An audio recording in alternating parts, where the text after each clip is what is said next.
Hello everyone, this is Attack the Backlog, the podcast where I, Marc, tries to make a dent in their backlog one game at a time. This episode is all about Cat Quest, a delightful little action RPG that's real purrrty and doesn't overstay its welcome. Cat Quest originally came out for PC on August 8th, 2017 and quickly made its way to iOS, Android, Switch, and PS4. Sadly, the original game never made its way to Xbox One, but the sequel, aptly titled Cat Quest 2, did, and that's how I first learned of the series. After playing Cat Quest 2 for an hour, I said to myself, hey, I like this. I should probably stop playing it and check out the original game first, right? That's how this is supposed to work. You don't watch Matrix Reloaded before The Matrix, and you don't play Cat Quest 2 before Cat Quest 1. That would be ridiculous. Who am I kidding? You're not supposed to watch Matrix Reloaded at all, but at least it's better than Matrix Revolutions, right? Speaking of Cat Quest 2, if you wanted to play Cat Quest 2 before Cat Quest 1, if you, say, only owned an Xbox One, that would be fine because the story of Cat Quest is the least important part. It's got cat jokes and cat puns, and it's cute, sure, but I started skipping dialogue about 2/3 of my way through the game because I just wanted to get to the parts I liked about Cat Quest, one of which is the fantastically simple yet satisfying gameplay. There's not a lot to the gameplay in Cat Quest. You have a basic melee attack, a dodge roll, and access to 4 spells at any given time, which are mapped to the triggers and shoulder buttons. You eventually learn a few abilities as well, including the ability to walk on water and fly by pressing in the left analog stick. Not super complex, right? But the reason why it works so well is because of the enemies. You may be asking yourself, what's so special about the enemies?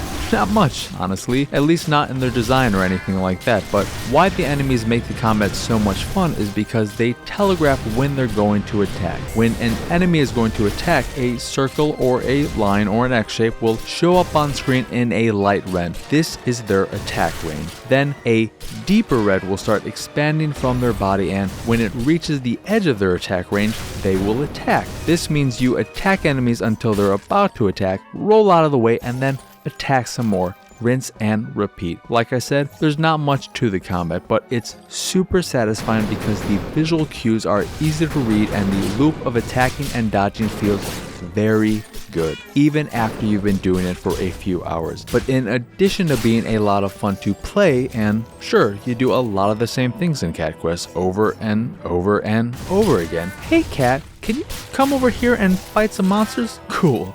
Can you go get some stuff from this cave? There'll probably be monsters in it, so you should fight them first. Hey there, there's this thing over there, and can you just fight some more monsters?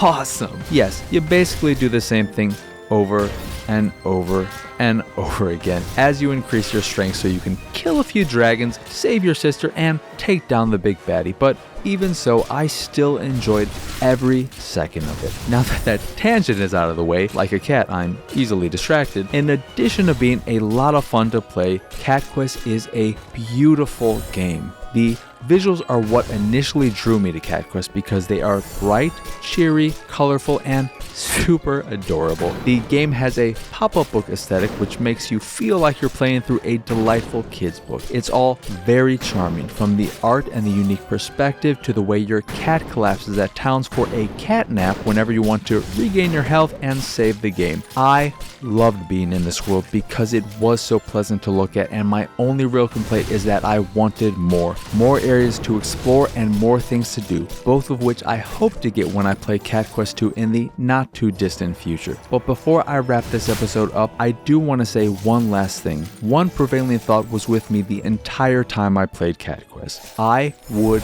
love a Zelda game that looked and played like Cat Quest. Both would suit the Nintendo series so well, and I can't stop thinking about it.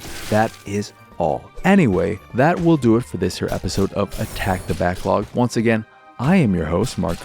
Y'all can find me on Twitter and pretty much everywhere at pxsausage. The site is, of course, pixelatedsausage.com, where you can find this podcast and the Pixelated Sausage podcast, both of which are available on podcast services across the globe, like Stitcher Radio, Google Play, Apple Podcasts, Spotify, and Pandora. If you'd like to check out the video version of this here show or the Pixelated Sausage podcast, you can go over to youtube.com/pixelatedsausage and watch them both there. If you'd like to check out the art I make, you can go over to pxsart.com. If you see something you like, click the link and it'll take you to where you can purchase a print of the piece you fancy. And if you fancy the site in general and anything that we do, please go over to patreon.com/pxs and support us that way. As always, thank you for watching or listening. I hope you enjoyed this here episode, and I hope you have a wonderful, wonderful rest of your day.